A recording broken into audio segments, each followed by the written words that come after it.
अस्सलाम वालेकुम, आप देख रहे हैं ब्रेकिंग व्यूज़ में मोहम्मद मालिक। सबसे बड़ी और अच्छी खबर तो ये है कि 14 मई को इलेक्शंस का ऑर्डर दे दिया सुप्रीम कोर्ट ने, लेकिन इसके बाद अच्छी खबर यही ख़त्म हो जाती है, फिर बुरी खबरों का सिलसिला शुरू हो जाता है। आपने बयानिए में सबकी अंदाज़े बयान भी देखा, सबकी बात सुनी, और जिसमें बड़ी क्लियर चीज़ है कि आज का फ़ैसला मतवक्को था कि यही होगा, और जो गवर्नमेंट का रिएक्शन है वो भी यही मतवक्को था कि यही होगा, और उसी तरह हुआ। अब बात है कि आगे बात कहाँ जाएगी। मैं ज़्यादा वक्त आपका इस पर नहीं ज़ाया करूँगा कि अब तक क्या हुआ, लेकिन आज दो तीन चीज़ें उन पर जिक्र करना बहुत ज़रूरी है। बड़ी इंटरेस्टिंग डेवलपमेंट्स हुई।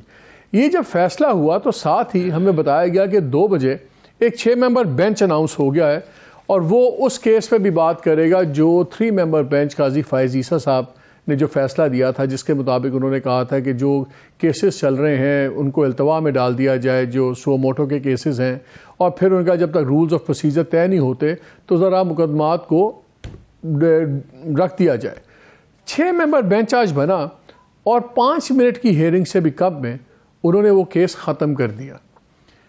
क्यों आज हुआ, किस तरह हुआ, ये भी एक अजीब डेवलपमेंट सी हुई है, लेकिन लोग इसको कुछ और तरीके से देख रहे हैं। वो 6 मेंबर जो थे उसमें जस्टिस जाजुल एहसन साहब हेड कर रहे थे, और सीनियरिटी में अगरचे वो चौथे नंबर पे हैं। जस्टिस मुनीब अख्तर थे, अगेन ये उनमें थे। जस्टिस सैयद मज़ार अली नकवी साहब भी थे, जिनके ख़िलाफ़ अब बार काउंसिल्स ने जुडिशल काउंसिल का मसला उठा दिया हुआ है। और ये भी पॉइंट आउट करना ज़रूरी है कि सिर्फ 2 दिन पहले, एक रात पहले एक लेटर लिखा था जस्टिस फ़ाइज़ ईसा साहब ने to chief justice in the capacity के जो सुप्रीम जुडिशल काउंसिल में इस केस को ला के मज़ार अली नकवी साहब का फ़ैसला किया जाए कि क्या वो बेगुनाह हैं या नहीं हैं। अब उनको उन्हीं के केस में बिठा दिया गया। साथ जस्टिस आयशा मलिक और जस्टिस सैयद हसन अज़हर रिजवी। कहा यह जा रहा है कि जो डिवीज़न कोर्ट की बताई जा रही है वो नज़र ये आ रही है कि 6+1 7 का ग्रुप 1 है और बाकी 8 का ग्रुप 1 है। इस तरह खुली बातें अब हो रही हैं जो पहले कभी होनी चाहिए नहीं थी। एनीवेज, आपने नवाज शरीफ साहब की बात सुनी, आपने बाकी लोगों की बात सुनी, क्लियर डिफाइंस है। शाम को करीबन 4 बजे के करीब 2 बड़े ही खौफनाक किस्म के ट्वीट्स मरीम नवाज ने भी दे मारे, जिसमें उन्होंने क्लियर इल्ज़ामात लगाए हैं इस बेंच पे। उन्होंने कहा कि 2018 में जो काम फैज़, खोसा और साकिब निसार ने अंजाम दिया था, वो जिम्मेदारी अब इस बेंच ने उठा ली है। और 2-3 बातें करके वक्त आ गया कि पार्लियामान इस सहूलतकारी को अपने आइनी और कानूनी हाथों से रोक दे। फिर एक और ट्वीट किया कि आज का फैसला साजिश का आखिरी वार है जिसका आगाज़ आइन को रीराइट करके पंजाब हुकूमत प्लेट पर रखकर बेंच के लाडले इमरान को पेश करेगी कि लो बेटा तोड़ दो, ताकि हम जैसे सहूलतकारों की मौजूदगी और निगरानी में तुम्हें दोबारा सेलेक्ट किया जाए। ये अब चीफ ऑर्गेनाइज़र ये कह रही हैं। नज़र आ रहा है फिर हमारे दोस्त हैं जामी साहब, उन्होंने एक ट्वीट किया कि तौहीन अदालत की तरफ से ये दानिस्ता जाया जा रहा है, नतीजे में नया बयानिया तो शायद मिल जाए मगर डिस्क्वालिफिकेशन हो सकती है। उस पर मरीम जवाब देती हैं तो हो जाए, पहले भी हक की बात कहने की पादाश में डिस्क्वालिफिकेशन भुगती थी, अब भी भुगत लेंगे। ये और बात है, डिस्क्वालिफिकेशन तो प्राइम मिनिस्टर भुगतेंगे तो वक्त से पहले वो हट जाएंगे साइड पे। लेकिन हो ये गया है, अदालत एक तरफ, पार्लियामान और हुकूमत दूसरी तरफ, और इस्टेब्लिशमेंट वो हम सब जानते हैं किस तरफ। अब कहाँ जाके बात रुकेगी? ओपनली बात हो रही है इमरजेंसी, ओपनली बात हो रही है मार्शल लॉज की। क्या वाकई ये सब कुछ इस तरफ चला जा रहा है? इन द मीन टाइम आज डॉलर जो है वो 288 के करीब इंटरबैंक में बंद हुआ। मार्केट में 300 रुपये पे मिल रहा है, 310 रुपये के ऊपर। ये हाल उधर है। एशियन डेवलपमेंट बैंक की रिपोर्ट आई है जिसने कहा है कि सिर्फ 0.6% की ग्रोथ से होगा। इन्फ्लेशन 3 गुना पे चली जाएगी, 2 गुना पे तो हो रही है, इससे भी आगे जाएगी। ये है इकॉनमी का हाल। स्टॉक मार्केट बैठी हुई है, कारोबार बंद हुए, इंटरेस्ट रेट आई फिर 1% और बढ़ा दिया है। It's a blood bath, economic blood bath चल रहा है, और इधर ये बातें हो रही हैं। क्या होने लगे आने वाले कुछ दिनों में, इसका अहाता करने की कोशिश करेंगे। मेरे साथ मौजूद हैं नुसरत जावेद साहब, बहुत शुक्रिया। आरिफ हमीद भट्टी साहब लाहौर से, मज़हर अब्बास हमें ज्वाइन किया कराची से। नुसरत, आपसे शुरू करता हूँ। हम बड़े दिनों से बात कर रहे थे कि ये बिल्कुल बंद गली में चला गया काम, अब तो खुल के आमने सामने हो गए। अब तो जजेस का नाम लेके उनको करप्ट कहा जा रहा है, उनके ख़िलाफ़ ये बातें हो रही हैं, रेफरेंस करो, ये कह रहे हैं ये बेंच ये उसके सहूलतकार हैं, सब कुछ है। गवर्नमेंट बड़ी क्लियर है, कि हमने नहीं करना। उन्होंने जो कोर्ट ने जो ऑर्डर दिया है उसमें उन्होंने कहा कि फेडरल गवर्नमेंट 10 अप्रैल तक 21 बिलियन रिलीज़ करेगी इलेक्शंस के लिए। तो आई एम श्योर जब और उन्होंने 11 को रिपोर्ट देनी है, अगर 11 को रिपोर्ट देते हैं पैसे नहीं रिलीज़ किए तो हो सकता है वो 11 या 12 को बुला लें प्राइम मिनिस्टर को या सबको, और फिर एक नया राउंड शुरू हो जाए। ब्लंटली क्या अब हम बिल्कुल पॉइंट ऑफ नो रिटर्न से गुजर गए हैं आगे? अब क्या ये इमरजेंसी इस किस्म की चीज़ें नजर रह गई हैं हमारी किस्मत में?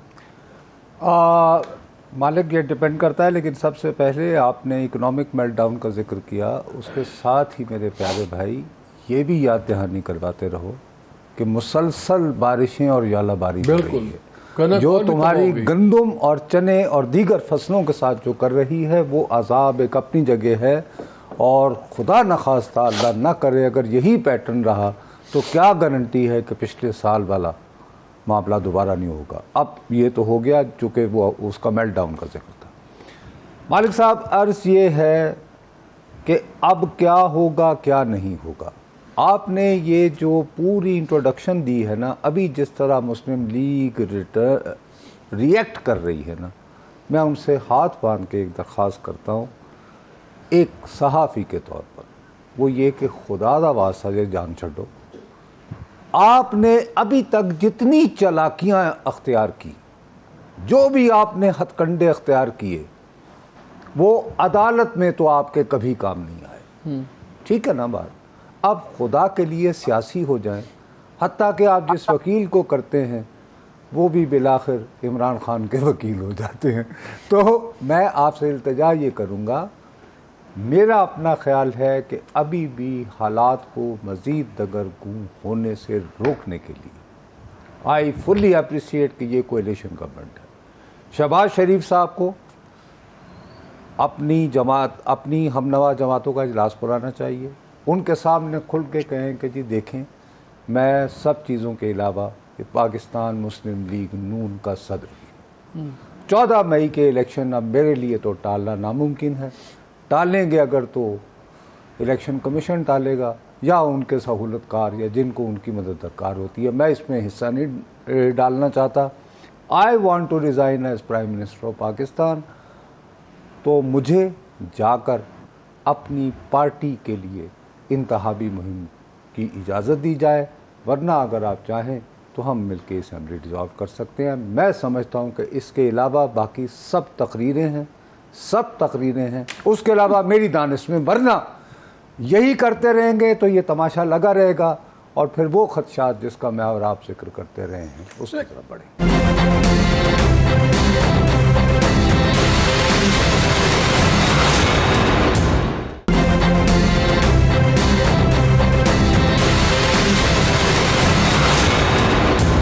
मज़र मुझे एक बात बताएं, मैं तो कन्विंस्ड हुआ जब मैं बातें भी सुनता हूँ, ऑफ द रिकॉर्ड बातें होती हैं गवर्नमेंट के लोगों से, सरकर्दा लीडरान से, बड़े बड़े नामों से, तो बड़ा क्लियर है वो तो शायद चाहते ही यही हैं कि उनको एक वे आउट मिल जाए। इलेक्शन में तो वो नहीं जाना चाहते, इलेक्शन में उनका ख्याल है हमें डेफिनेटली हमें शिकस्त होगी, हम 5 साल इमरान खान के नीचे क्यों रहें।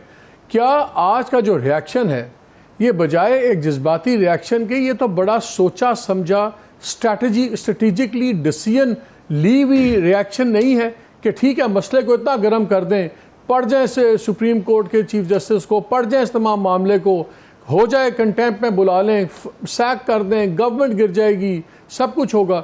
मुझे तो लग रहा है कि वो चाहते हैं कि उनको वे आउट मिले, और वे आउट ये करें कि सियासत को हमने रियासत पर कुर्बान किया और वो अब इसको एक टोटली डिफरेंट टेंजेंट से देख रहे हैं। देखिए मालिक, सब डिपेंड करता है सुप्रीम कोर्ट किस तरह रिएक्ट करती है। जो भी आज जैसे काबीना का फैसला आया, मरियम नवाज साहिबा की ट्वीट आई, नवाज शरीफ साहब की प्रेस कॉन्फ्रेंस आई, सुप्रीम कोर्ट का अपना रिएक्शन क्या होता है। अगर वो कंटेम्प्ट या नोटिसेस वगैरह में चले जाएंगे तो मेरा ख्याल है वहाँ तो बात नहीं बनेगी। ठीक है, अगर आप सज़ा भी दे देंगे तो वो बात नहीं बनेगी, जिस तरह आपने ख़ुद कहा कि शायद वो ये चाहते हों। असल चीज़ ये कि जो लोग ये कह रहे हैं कि ये 4-3 का फ़ैसला है, तो वो जो 4 जजेज़ हैं जिनके बारे में ये कहा जा रहा है कि उनका फ़ैसला, वो जो ये कह रहे हैं कि 4-3 है, तो इस फैसले के बाद क्या वो 4 जजेज़ जो हैं वो कुछ बोलेंगे? वो क्या ये कॉन्टेस्ट करेंगे कि ये गलत फ़ैसला आया? अगर वो नहीं करते तो फिर तो बाहर कोई भी बात कर ले वो मैटर नहीं करती। फिर तो मैटर ये करेगा, ये जो आज फैसला आया है ये एग्जिस्ट करेगा, इसको एग्जीक्यूट किया जाएगा, इसको एग्जीक्यूट। और अभी जिस तरह केयर टेकर चीफ मिनिस्टर कह रहे थे कि जी बिल्कुल सुप्रीम कोर्ट के फैसले को मनवान अमल करेंगे हम, इलेक्शन कमीशन का भी आ जाएगा। जाहिर है आप इस फैसले पे बहुत सी दो राय हो सकती हैं और हैं, होनी भी चाहिए, क्योंकि ये फैसला बड़ा वो केयर टेकर पंजाब मिनिस्टर ने ये नहीं कहा सुप्रीम कोर्ट को, उन्होंने कहा जी हम इलेक्शन कमीशन से पूरा ताउन करेंगे इलेक्शन के सिलसिले में। सुप्रीम कोर्ट का नाम नहीं लिया उन्होंने, it was a deliberate choice of words. नहीं मालिक, जो मैंने, हो सकता है आप सही कह रहे हो, मैंने जो है वो टिकर्स देखे हैं उसमें तो ये था कि हम सुप्रीम कोर्ट के फैसले पर अमल करेंगे। ये जो चीज़ है, असल चीज़ क्या है? असल चीज़ ये है कि अगर सुप्रीम कोर्ट के अंदर कुछ होता है जो आप कह रहे हैं, जिस तरह 6-7 या जो भी वो है इस वक्त पोलराइजेशन, वहाँ से अगर कोई चीज़ होती है तब तो वो मैटर करेगी। लेकिन अगर वहाँ से नहीं होती और ये फैसला एग्जिस्ट करता है, तो फिर इस फैसले पे अमल दरामद होगा। इलेक्शन 14 मई को होंगे। अब ये पीडीएम का वो टेस्ट है कि वो इन इलेक्शंस में जाते हैं या नहीं जाते हैं। अगर वो इलेक्शन में नहीं जाएंगे तो आप एक वॉकओवर दे देंगे, जाहिर है, अपने ओपोनेंट्स को। लेकिन अभी जब हमने शेड्यूल आया था तो सबने नॉमिनेशन भी भरे थे और वो अपनी एग्जिस्ट करते हैं। इसी तरह केपी का अब जो शेड्यूल आएगा, तो इम्पॉर्टेंट ये है कि या तो जिस तरह अभी नुसरत साहब कह रहे थे कि भाई चलें ठीक है, अगर आप चाहते हैं एक साथ इलेक्शन हो तो आप कौमी असम्बली डिज़ोल्व कर दें, सिंध असम्बली, बलूचिस्तान असम्बली भी डिज़ोल्व कर दें, एक साथ इलेक्शन में चले जाएं। एक तरीका तो ये हो सकता है। दूसरा तरीका ये कि आप कॉन्फ्रंट्रेशन लेंगे तो कैसे लेंगे कॉन्फ्रंट्रेशन? क्या करेंगे आप? ये इंतज़ार करेंगे कि आप उनके फैसले पे अमल नहीं करेंगे तो वो सेक्रेटरी आपको नहीं भेजेंगे, वो पहले तो वो सेक्रेटरी फाइनेंस को भेजेंगे, फिर वो सेक्रेटरी डिफेंस को भेजेंगे, फिर वो सेक्रेटरी इंटीरियर को भेजेंगे, उनके खिलाफ कंटेम्प्ट करेंगे। अब वो उसके बाद कहीं वो आएगी तो इलेक्शंस की तरफ तो आप जा ही रहे हैं। तो फैसला पीडीएम ने ये करना है कि वो इलेक्शन कॉन्टेस्ट करेंगे या इलेक्शन नहीं करेंगे। Rest depend on the supreme court, कि सुप्रीम कोर्ट के वो जजेस जो ये दावा जो ये कहते हैं कि ये 4-3 का फैसला देखा जाए, वो आज के फैसले के बाद उनका क्या फैसला होगा, ये इंपॉर्टेंट है। अदरवाइज सुप्रीम कोर्ट का जो आज फैसला है वो एग्जिस्ट करेगा। भट्टी साहब, ये फैसला एक्सपेक्टेड था, सबको पता था यही फैसला होगा और ज़ाहिर इलेक्शन तो होने ही चाहिए, इस पर तो कोई बहस है नहीं। लेकिन एक बहस ये है कि बेहतर तरीके से हैंडल हो सकता था। चीफ जस्टिस साहब इसको थोड़ा सा, इसके ऑप्टिक्स और ये जो इम्प्रेशन बन गया, अब तासुर क्या बनता जा रहा है? तासुर अब ये बनता जा रहा है, आज से अखबारात में भी मैं देख रहा था ये चीज़ें, खबरें, आर्टिकल जिस तरह के लगे हुए, कि जिससे तासुर ये मिल रहा था कि जी इस तरह बन गया है, लगता ऐसे है, अगेन लगता ऐसे है कि जैसे चीफ जस्टिस साहब, पीटीआई ये एक कैंप है, कुछ जजेस और सरकार एक कैंप है और इस्टेब्लिशमेंट भी उस कैंप में है, और इसीलिए उस तरह के बेंचेस बन रहे हैं। अब जो बेंचेस का ही झगड़ा था, अल्टीमेटली 9 मेंबर बेंच से बात आके 3 मेंबर बेंच पे फैसला हुआ, उसमें भी 2 जजेस जिन पे कंट्रोवर्शियल थे। फिर जो 6 मेंबर बेंच बना उसमें सैयद मज़ार अली नकवी साहब डाले हुए थे, जिसके बारे में पहले चीफ जस्टिस साहब ने कहा कि जी देखें ये मैंने एक खामोश पैगाम दिया था, आज पता नहीं आज का खामोश पैगाम किसके लिए। अब सिचुएशन ये है, सुप्रीम कोर्ट ने तो फैसला दे दिया, गवर्नमेंट ने आज ठुक के हर लेवल पे, ये प्राइम मिनिस्टर तक की लेवल पे उन्होंने इसको रिजेक्ट कर दिया। उन्होंने कहा जी आज कत्ल हो गया, 4 अप्रैल को आज जुडिशल मर्डर दूसरा हो गया। तो क्लियरली उनके प्लान कुछ और हैं। अगर इस्टेब्लिशमेंट भी नहीं है सुप्रीम कोर्ट के साथ, गवर्नमेंट बिल्कुल डिफाइंस में है, तो सुप्रीम कोर्ट कैसे इंप्लीमेंट करवा पाएगी? बिस्मिल्लाहिर्रहमानिर्रहीम। मालिक साहब बचपन में लूडो खेलते थे, जब कोई गेम हारता था ना, एकदम सारा लूडो पे हाथ मार देता था। जो बड़ा ही रफड़ी बच्चा होता था वो लूडो पकड़ के फाड़ देता था, 4-5 टुकड़े कर देता था, मजीद भी ना खोल बैठे। इस वक्त पीडीएम की वो सूरत हाल है। ये 2-3-4 की हैसियत ही कोई नहीं। पहले दिन से तमाम आईनी माहिरीन इस बात पर, नुक्ते पर मुत्फिक थे कि 90 दिन में असम्बलियां तहलील होने के बाद इलेक्शन होने हैं। जिन्होंने इख्तलाफ किया उनमें से भी किसी एक ने नहीं कहा 90 दिन में नहीं हो सकते, वो बेंच पे हो सकता था। दूसरा, तासुर दिया जा नहीं रहा, तासुर बनाया जा रहा है, बेंच में डिवीजन है। मैं इससे भी इख्तलाफ करता हूं। एक सोची समझी स्कीम के तहत लोगों को ज़ेहन नशीन किया जा रहा है कि ये हमारे खिलाफ अदलिया है, कभी इनके खिलाफ कोई हो जाता है, कभी इनके खिलाफ कोई हो जाता है, हालांकि ये अपने खिलाफ खुद है। फुल बेंच बना दे। आज 6 रुकनी बेंच ने फायद ईसा साहब का फैसला सेटिस्फाई किया। उसमें जादुल हसन, मदाहर अली नकवी, मुनीब अख्तर, मोहम्मद अली मदखर, आयशा मलक, हसन रिजवी और एक जो फायद ईसा साहब से इख्तलाफ किया था शाहिद वहीद, और 8 तो ये हो गए। इख्तलाफ राय तो हमेशा हिस्ट्री निकाल ले, मैंने अदालत कवर की हुई है, होते रहते हैं इख्तलाफी नोट, ये तो इशू ही कोई नहीं है। असल गेम मैं आपको बता देता हूं। देखिए, बज़ाहिर 13 रुकनी इत्तेहाद है हुकूमती, पर वो एक फिल्म थी मदरसन साहब ने, मैंने देखी थी, उसने कहा वो यार देखा नहीं मैं, कैसा फिल्म ही रो आया। उन्हें कहा यार मैंने देखा पर तुझे नहीं देखा। उन्हें कहा मैंने 5-6 दफा देखी फिल्म। कहता बेवकूफ मैं था उसमें। वो बहस करता रहा। वो कहता कहाँ यार मैंने दफा देखा। कहता वो जो जनादा जा रहा था ना। कहता हाँ। कहता मेरा तो सी होर की थी, तू कहना मैं देखे ही नहीं। तो दरअसल पीडीएम की 13 जमातें हैं।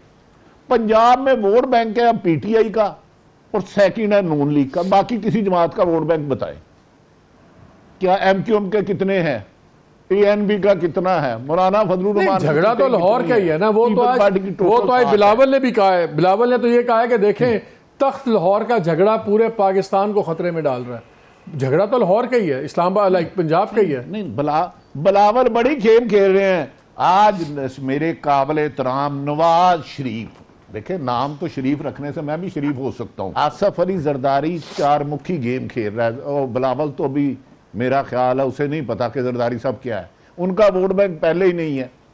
अब नून लीग ये समझी है कि बज़ाहिर बादियों नजर में जितने सर्वे आए हैं कि ये इलेक्शन बज़ाहिर ऐसा लगता है, मैं इसका दावा नहीं खुदा ना हास्ता कर रहा कि पीटीआई बाद या अक्सरियत से पंजाब में जीत जाएगी। अब वो इलेक्शन की बजाय तौहीन अदालत में शहीद होना चाह रहे हैं, और जानबूझ के 3-4 दिन से ये मैसेज हो रहा है कि इलेक्शन में अगर 17 जुलाई को पीडीएम पूरी मिलके नहीं जीत सकी थी।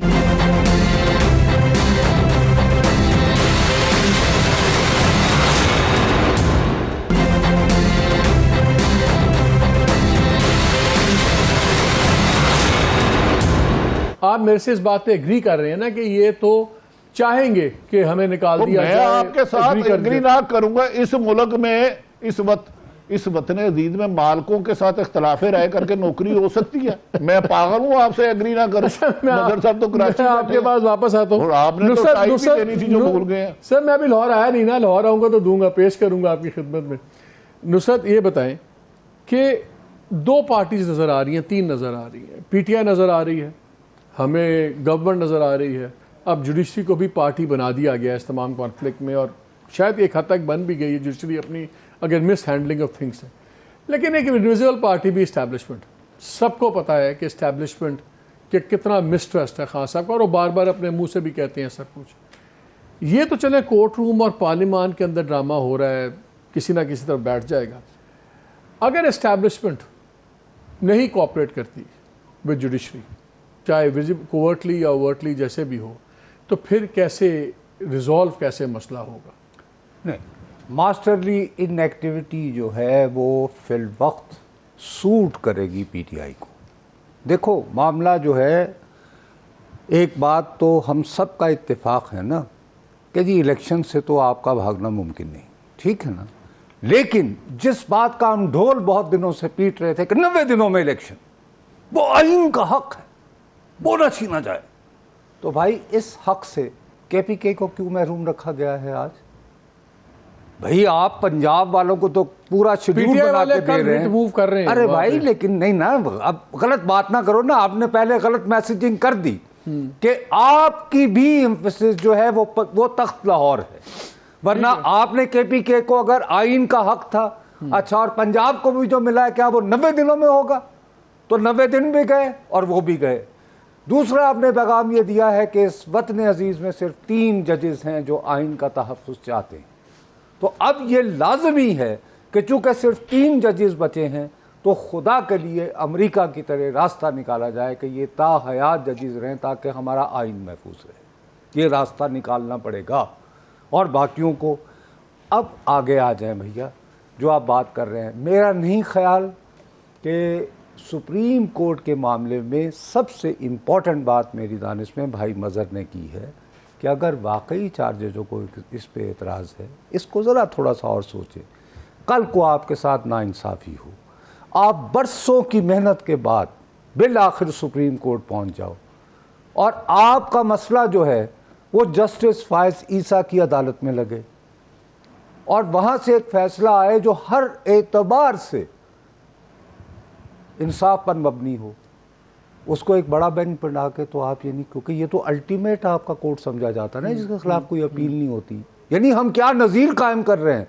क्या ये सिर्फ ये लिखा गया है आज कि आज का जो फैसला हुआ है जिसमें यानी फायज़ ईसा के फैसले को रद्द कर दिया गया है वो सिर्फ एक इट्स वन टाइम अफेयर है? नहीं, और उसमें तो उसमें ये है, हैरानी उसमें मज़हर की बात जो है, उसमें आपने अटॉर्नी जनरल को भी नहीं बुलाया, आपने किसी को नहीं बुलाया, किसी को सुने बगैर 5 मिनट के अंदर फारग। क्या ये तवक्को कर रहे थे कि ये बाकी 4 जजेस जो हैं, या कम से कम वो 2 जजेस जिन्होंने ये फैसला किया था, वो खुद काला कोट पहन के इनके सामने पेश होते जजेस के? फिर यही तरीका था ना, कभी आपकी हैसियत में हमारे यानी कि केस को जो है यूँ रद्द कर रहे हैं। I hope you understand. I think कि मज़हर का ये पॉइंट बड़ा वैलिड है, और अगर जिनका हक छीना गया है वो ही उसके बारे में मुस्तरब नहीं है, ये इस नुक्ता नज़र से देखो ना, तो फिर भाई लोगों को क्या पड़ा है कि अपनी न्यूट्रलिटी को ख़राब करें यार? उनका क्या जा रहा है इस वक्त? मज़हर एक थियरी इस्लामाबाद में सब ये भी चल रही है कि जो हालात जिस डायरेक्शन में जा रहे हैं, और अगर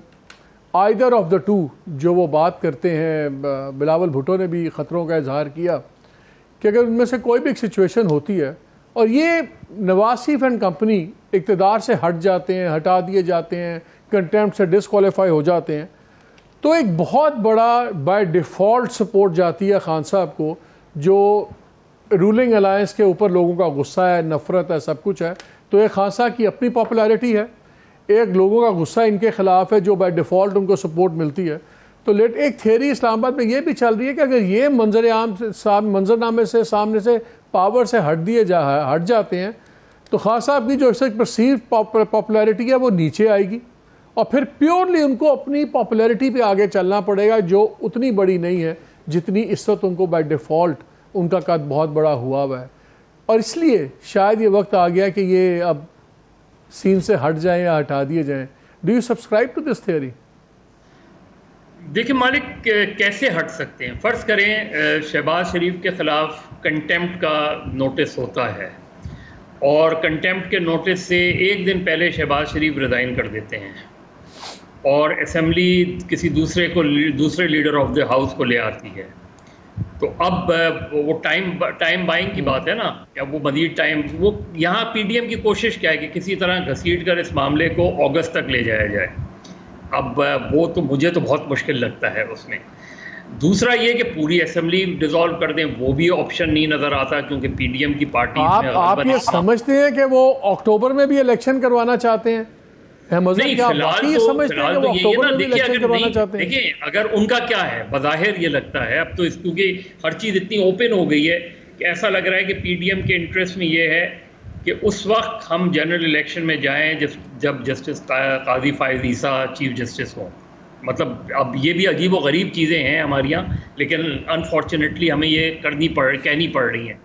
इसी तरह जिस तरह इस्टेब्लिशमेंट के बारे में एक राय थी उस वक्त, इमरान खान जनरल बाजवा के उस पर आए थे और फिर जनरल बाजवा से ये सारी चीज़ें इस्टेब्लिशमेंट, और क्योंकि जुडिशरी बज़ाते ख़ुद इस वक्त तासुर ये मिल रहा है कि जुडिशरी बज़ाते ख़ुद एक स्ट्रॉन्ग इस्टेब्लिशमेंट बन गई है, और इस्टेब्लिशमेंट एक तरफ है, जुडिशरी दूसरी तरफ खड़ी है, दोनों में पॉलिटिक्स डिवाइडेड है, पॉलिटिकल पार्टीज डिवाइडेड हैं, पोलराइज्ड हैं। अब ऐसे में इस वक्त पीडीएम के पास जो ऑप्शन है, लेकिन भट्टी साहब एक बात तो बताएं ना, जब ये सारी बातें होती हैं, ठीक है, मुझे भट्टी साहब एक बात बताएं, जब ये सारी बातें होती हैं, चाहे वो फवाद चौधरी हों, चाहे खान साहब खुद हों, सारे कहते हैं कि जी ये गवर्नमेंट तो सिर्फ ढकोसला सा है, इनकी तो अपनी हैसियत कोई नहीं, औकात कोई नहीं, ये कहाँ से चलेंगे, इन पे बैसाखी हट जाए, ये फ़ौरन गिर जाएंगे। और हम चाहते हैं लेकिन हमारे से कोई बात नहीं कर रहा, सब कुछ नहीं कर रहा। क्या इस वक्त ये तमाम मसले का हल एक्चुअली इस्टेब्लिशमेंट के पास है? जुडिशरी जो कह रही है हुकूमत नहीं मान रही, पॉलिटिकल पार्टीज एक दूसरे से बात नहीं कर रहे, तो फिर क्या हल वही ये मसला हल करवा सकते हैं? इनको आपस में कोई भी फार्मूला तय करवा सकते हैं? अच्छा मालिक साहब, मेरे ख्याल में इस हुकूमत में दम हम ही नहीं, ना ये अपनी मर्जी से आए, ना इनका अपना इत्तेहाद बना, ना इनकी मर्जी से अदम एतमाद आया। अदम एतमाद के बारे में जितने भी ये पीडीएम के लीडर हैं, क्या कहते रहे, आप तीनों मुझसे बहुत ज्यादा जानते हैं। बड़ी साहब आपको मैं थोड़ा सा मुखल लूंगा, थोड़ा सा मुखल लूंगा। ब्रेक के लिए बार बार कहा जा रहा है, उसके बाद बात खत्म कर लेते हैं कि बात लंबी है, तो या ब्रेक लेते हैं, ब्रेक के बाद आगे हमारे साथ रहिएगा।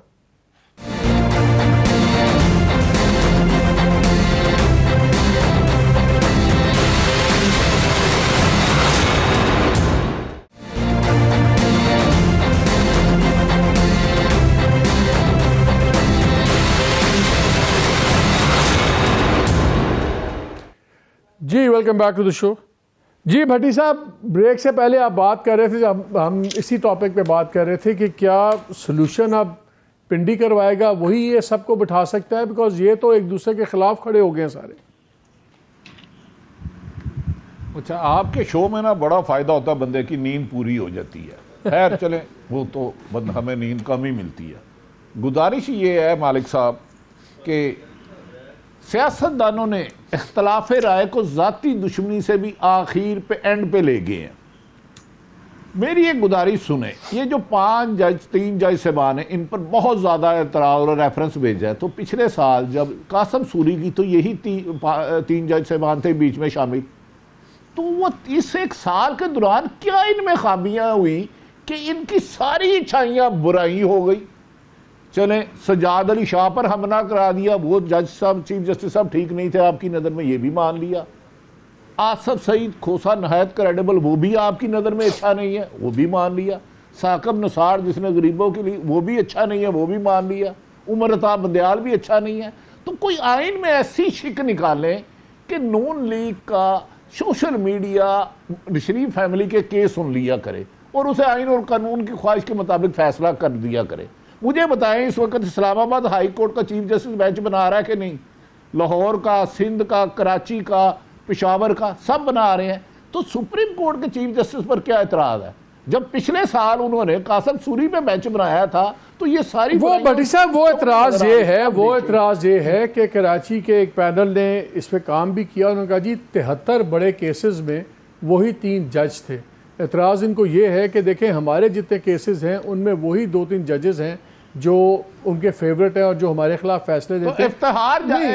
चौधरी पे तो इन्हें बड़ा प्यार आता है। एग्जैक्टली, मैं तो आपको बता रहा हूँ कि उनका एतराज़ क्या है। उनका एतराज़ ये है कि 9 मेंबर बेंच शुरू होता है तो एंड में वही 3 जज रह जाते हैं जो जिनके खिलाफ मैंने मान लिया। ये उनका सबसे इख्तलाफ हो नहीं सकता, मदरसा मूड में है। अच्छा, मैंने ये भी मान लिया, सजाद अली शाह का क्या कसूर था, आसफ सईद खोसे का क्या कसूर था, साकब निसार का क्या कसूर था? नहीं, वो बात आपकी बिल्कुल ठीक है। ऐसा चीफ जस्टिस कहां से चुन के मैं अभी आता हूं, इनके ख्वाहिश और आइन अना के मुताबिक फैसला। अच्छा, दूसरी बात आखिरी याद रखें, 14 जुलाई तक ये मामला नहीं जाना, वो अहमक है जो समझते हैं। 14 मई तक, 11 अप्रैल को इन्होंने रिपोर्ट देनी है। हाँ एग्जैक्टली, उसके बाद, हाँ 14 मई तक नहीं जाना, 11 अप्रैल को रिपोर्ट देनी है। उधर ये सारे आ जाएंगे काबू।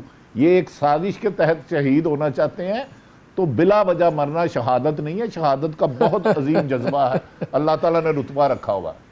नुसरत, आज एक बड़ी इंपॉर्टेंट मीटिंग हुई है, 3 सिविलियन इंपॉर्टेंट लोग मिले और मेरी इत्तला के मुताबिक वहाँ पे जुडिशल मिसकॉन्डक्ट के ऊपर, रेफरेंस के ऊपर बात हुई कि क्या सीजे पे रेफरेंस हो सकता है या नहीं हो सकता।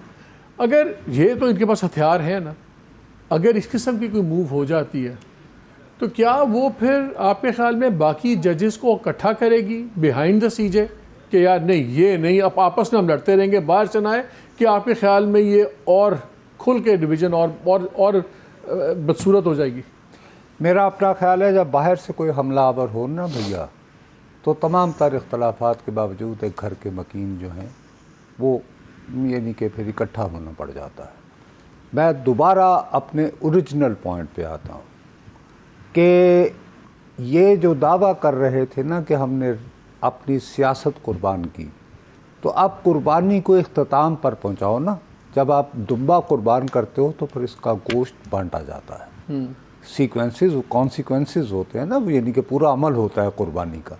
मैं आपसे दोबारा कह रहा हूँ कि अगर शहबाज शरीफ साहब वाक़अतन अपने बड़े भाई के नाम से मंसूब मुस्लिम लीग की नाम नहाद मुस्लिम लीग के नाकाबिल तस्खीर किला पंजाब में जमात को बचाना चाहते हैं तो he must leave the post at the earliest और से कि जी मैं मुस्लिम लीग नून का इलेक्शन में जाएं, मारे जाएंगे इलेक्शन। 14 मई के इलेक्शन से मफर मुमकिन नहीं है मालिक। ये सुप्रीम कोर्ट का फैसला आ गया, जिस अंदाज में आया, मेरे उसके बारे में भी हज़ारों तहफ़्फ़ुज़ात है। मैं बार बार कह रहा हूँ कि हमने क्यों फ़र्ज़ कर लिया कि सुप्रीम कोर्ट के सिर्फ 3 जजेस जो हैं वो आइन के महाफिज हो सकते हैं, लेकिन अब 14 मई को इलेक्शन, और वो सियासतदानी नहीं होता जो कि लोगों की नज़र में आए कि ना जब है मैदान, तो इलेक्शन के मैदान से भागने वाला कब तक अपना इलेक्शन में जाना है। तब अगर नहीं जाना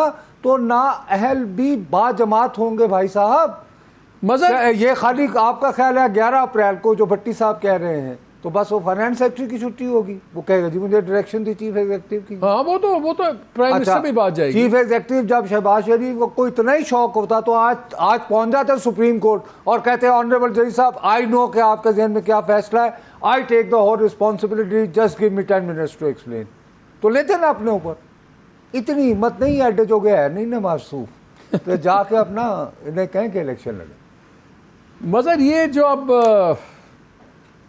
ऑब्वियस चीज़ें हो रही हैं जो हमें कोई इसमें सरप्राइजेज नहीं है, कोई इसमें कुछ नहीं है, लेकिन यहाँ पे बात एक ये भी चल रही है कि देखें हमने किसी तरह 20 दिन पूरे करने हैं, 20 दिन के बाद हमारा कानून बन जाएगा जिसमें नए बेंचेस ये सारी चीज़ें चीफ जस्टिस के हाथ से निकल जाएंगी और टाइम फ्रेम होगा इस फैसले को अपील करने का भी।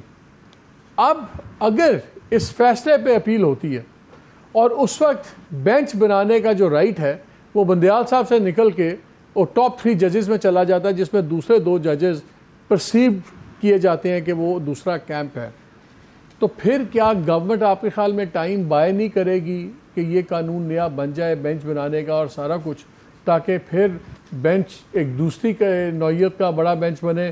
तो वो ये फैसला उल्टा भी सकती है। गवर्नमेंट को रिज़ाइन करने की, जैसे शाह जी कह रहे हैं, ना प्राइम मिनिस्टर को रिज़ाइन करने की ज़रूरत है, उनको सिर्फ ये 20 दिन गुजारने की ज़रूरत है और किसी तरह 11 तारीख की रिपोर्ट को लटकाएं, कुछ करें। उसमें फ़ैसले में एक इंटरेस्टिंग चीज़ है कि आप रिपोर्ट आके दें कि आपको फुल पेमेंट हुई है, पार्शियल हुई है, हो सकता है 1-2 बिलियन रिलीज़ भी कर दें, ज़रूरी नहीं कि 21 का 21 रिलीज़ करें। अगर ये टाइम बाय कर जाते हैं और ये उस वहाँ पे ले जाते हैं तो क्या फिर आपको नया राउंड नज़र आ रहा है लीगल?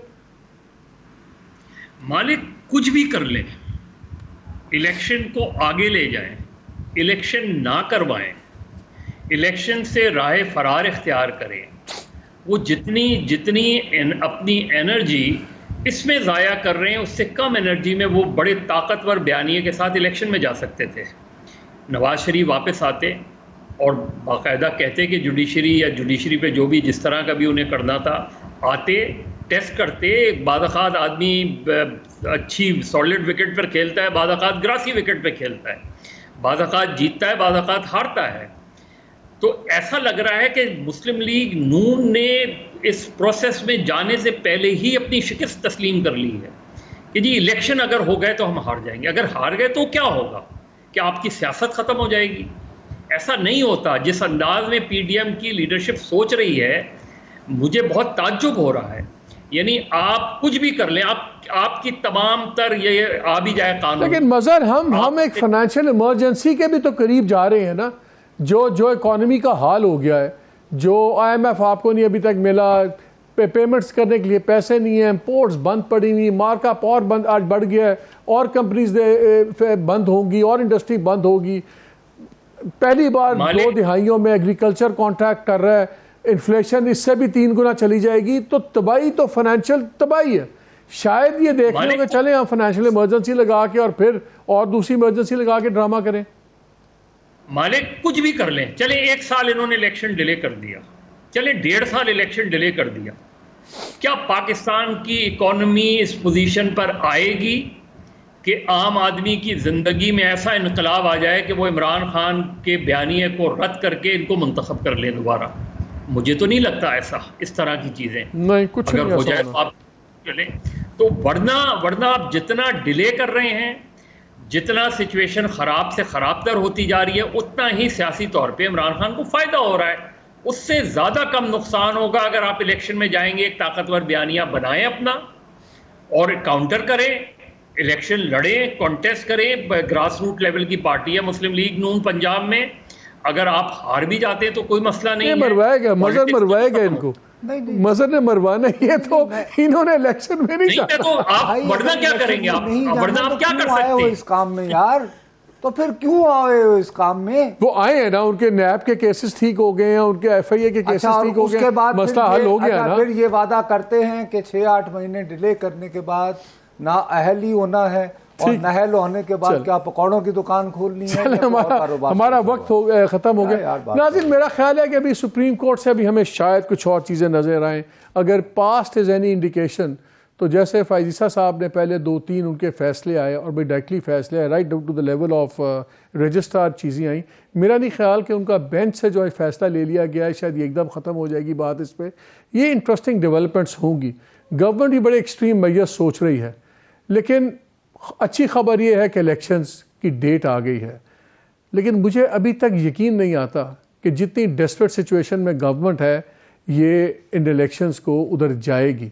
और सबसे बड़ी बात, the elephant in the room, असल चीज़ यह है कि इस्टेब्लिशमेंट और खान साहब का मिसट्रस्ट, मेरा ख्याल है जब तक ख़त्म नहीं होगा या कम अज़ कम नहीं होगा, तो तब तक शायद ये जो चेस बोर्ड खुला हुआ है ये लपेटा ना जाए और कोई सोल्यूशन सामने शायद ना ही नज़र आए। बहरहाल हम तो यही दुआ करते हैं वही हो जो पाकिस्तान के लिए, अवाम के लिए अच्छा हो। इजाज़त दीजिए, अल्लाह हाफ़िज़।